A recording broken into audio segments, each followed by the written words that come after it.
అలాగే మన పార్టీలకు మనకి నచ్చిన పార్టీలు ఉంటే గనక 2 పేజీలు 3 పేజీలు వార్తలు వేస్తామే, టీవీ ఛానల్ అంతా రోజులు రోజులు కథలు నడుపుతామే.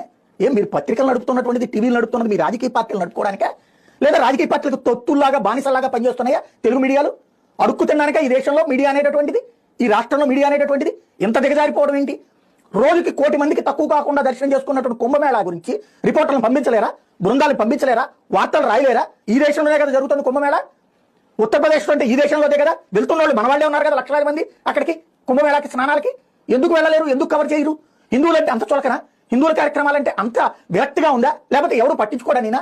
అంటే మీడియా అనేటటువంటిది కేవలం ప్రాంతీయ పార్టీలకు తొత్తుల్లాగా, ప్రాంతీయ పార్టీల బానిసలాగా పనిచేయడానిక? న్యూస్ అంటే నార్త్, ఈస్ట్, వెస్ట్, సౌత్ అనేటటువంటి అన్ని దిక్కులకి సంబంధించినటువంటి సమాచారం అందించే బాధ్యత లేదా?